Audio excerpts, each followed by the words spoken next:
Bon bah bonjour à tous. Suite à la première vidéo que j'ai fait de la SCAR, j'ai eu envie d'en faire plusieurs. Donc je vais aujourd'hui vous présenter l'USP 45 Match. Donc franchement c'est un très bon PA. Il est énorme par contre, c'est vraiment dommage pour le caser dans un holster parce que la partie en bas là, le bout en plus, il rentre vachement mal dans les holsters. Donc c'est un petit peu difficile à caser dans les holsters qui sont assez simples. Mais après, dans les autres holsters qui sont vraiment de haut de gamme, il y a moyen de trouver quelque chose pour passer celui-là. Mais il est quand même assez gros et assez difficile à caser sur soi en partie, quoi. Mais franchement, c'est un très bon PA. Je l'ai essayé déjà en partie, franchement, il m'a pas déçu. Après, il est quand même dans un prix relativement élevé. Bon, après, c'est un bon PA, mais il est quand même à 200 €, quoi. Donc c'est quand même pas des moindres pour un PA. Après, franchement, il est très pratique parce qu'il est ambidextre. Pour ce qui bloque la culasse, il y a de ce côté-là et de ce côté-là. Donc c'est très pratique. Bon, il a pas la même gueule de ce côté-là et de l'autre. Mais ça, c'est pas un problème du tout à ce niveau-là.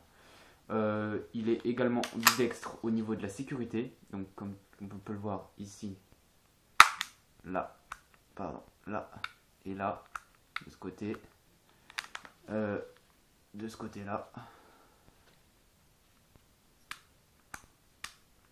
Voilà, ambidextre. La sécurité est assez pratique parce que quand on veut sortir un bon petit coup dessus, franchement, elle est vraiment pas compliquée. Et ce qu'il y a aussi sur cette sécurité, c'est que si on la descend vers le bas, le percuteur, il se désarme. Donc ça désarme la gâchette aussi. Donc c'est assez pratique à ce niveau-là. Si vous voulez tout simplement désarmer. Parce que j'ai remarqué que sur beaucoup de répliques, quand même, quand on n'a pas une très bonne. Quand on met pas le prix dedans, on n'a pas vraiment ce truc. Et tu es toujours obligé enlever le chargeur, tirer un coup à vide pour désarmer le percuteur. Et c'est quand même pas pratique. Alors que là, paf, un simple coup vers le bas, c'est désarmé. C'est vraiment pratique. Donc la réplique en elle-même, elle est pas mal du tout. Elle a un chargeur qui est quand même une corpulence assez élevée. Le chargeur en lui-même est gros. C'est un peu à désavantage parce qu'il ne rentre pas forcément dans toutes les poches des gilets.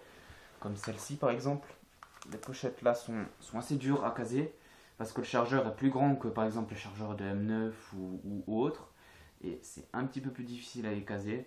Bon après si on veut on peut toujours trouver un endroit pour les caser. Donc après par la suite je vais vous montrer comment on peut accéder à tout l'intérieur de la culasse et tout ce qui est en dessous. Donc là j'ai retiré le chargeur. Je vais vous montrer déjà comment on peut accéder à tout ce qui est à l'intérieur de cette réplique. Donc déjà pour l'USP 45 match de la marque Eker Clock, je ne vais pas préciser avant. Ici au niveau de ce qui retient la culasse, il y a une petite vis. Donc après vous trouvez un tournevis avec cet embout. Il faut réussir déjà à faire sauter cette vis. Donc on va la faire sauter.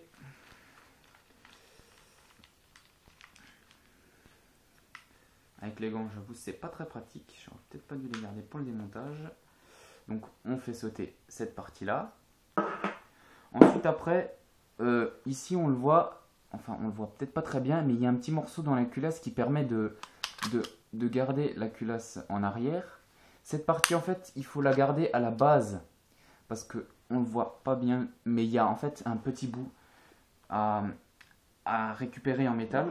Je le montrerai dès que je l'aurai fait sauter. Voilà. Donc voilà, là on le voit un petit peu mieux. Il y a un tout petit morceau en métal, une petite barre. Et si celle-là, on ne le garde pas au niveau de la pièce qui est là, on ne peut pas la faire sauter. Donc après, on a cette petite pièce en main, posée.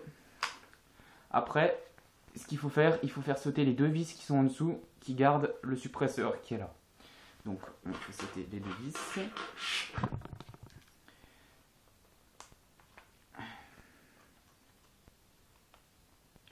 Donc après, une clé simple, vous pouvez trouver ce qu'il faut. Voilà, la première, elle est partie.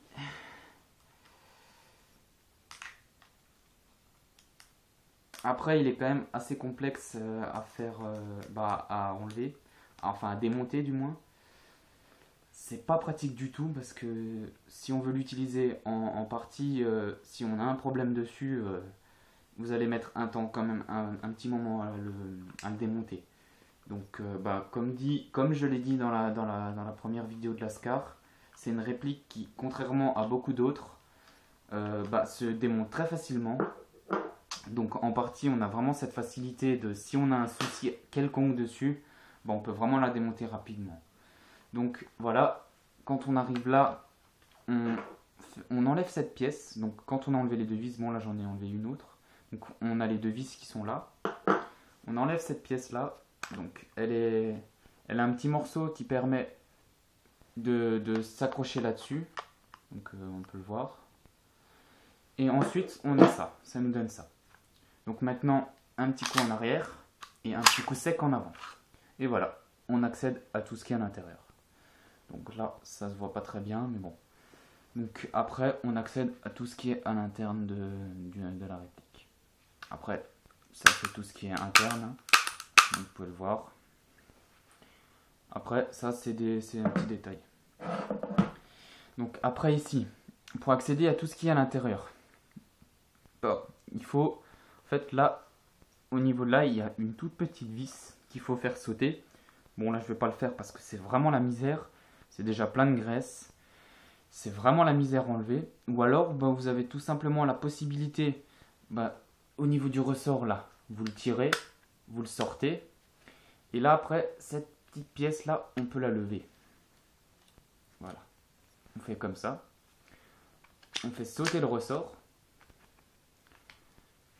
Et après, on récupère le ressort en main. Voilà. On fait sortir ça.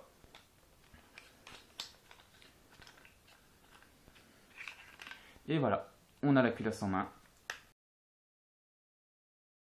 qui est là-dedans avec le réglage et on a toute la partie qui est canon. Bon après c'est un canon, c'est simple, hein, c'est comme sur toutes les répliques de poing. Le canon c'est le même genre. Donc voilà, maintenant je vais le remonter. Donc comme vous pouvez le voir, c'est du métal.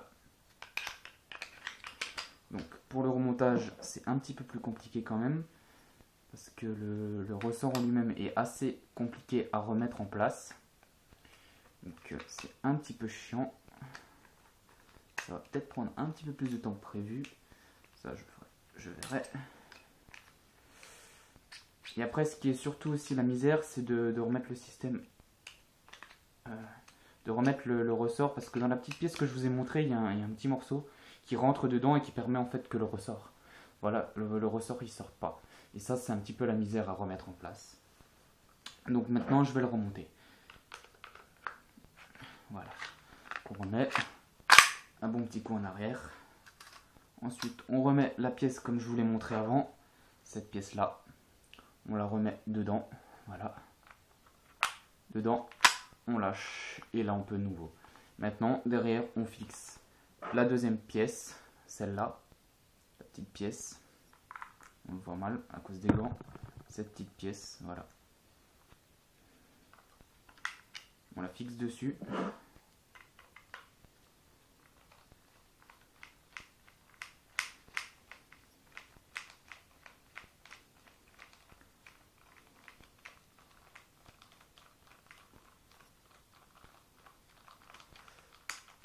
Voilà. Maintenant, il est de nouveau prêt à l'usage. Bon, par contre, juste le petit canon devant, je vais pas le réinstaller, c'est juste deux petites pièces, mais c'est du temps perdu pour rien, quoi. Donc maintenant, je vais vous montrer un petit peu comment il tire. Bon, il faut dire que très franchement, il m'a vraiment pas déplu sur le terrain. Il a une bonne précision. Bon, après, c'est le réglage entre le grammage et le hop-up. Donc voilà, un petit peu, quoi dire de plus. Si je peux conseiller un grammage de billes, vous pouvez utiliser du 0,20, mais moi ce que je conseillerais quand même c'est du 0,23 ou du 0,25 pour celui-là. Après vous mettez le hop-up à peu près vers le milieu, vous devriez trouver un bon compromis poids de la bille et le réglage du hop-up. Donc maintenant je vais vous montrer, bon j'ai pas mis de bille dans le chargeur hein, parce que c'est un peu la misère en intérieur. Donc juste vous montrer un petit peu comment il tire quoi. Voilà.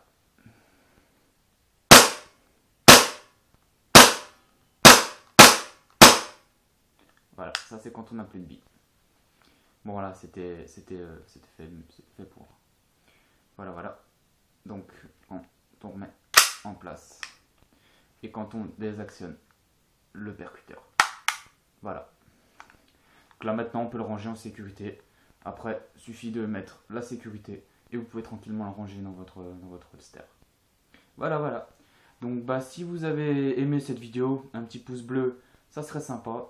Et si vous avez aimé, s'il y a quelque chose que vous pensez qu'il faut modifier ou quelque chose, si vous avez ce que vous avez aimé ou ce que vous n'avez pas aimé, bah, un petit commentaire et je ferai les petites modifications dans les prochaines vidéos en fonction de ce que vous m'avez dit. Voilà, voilà. Allez, à la prochaine.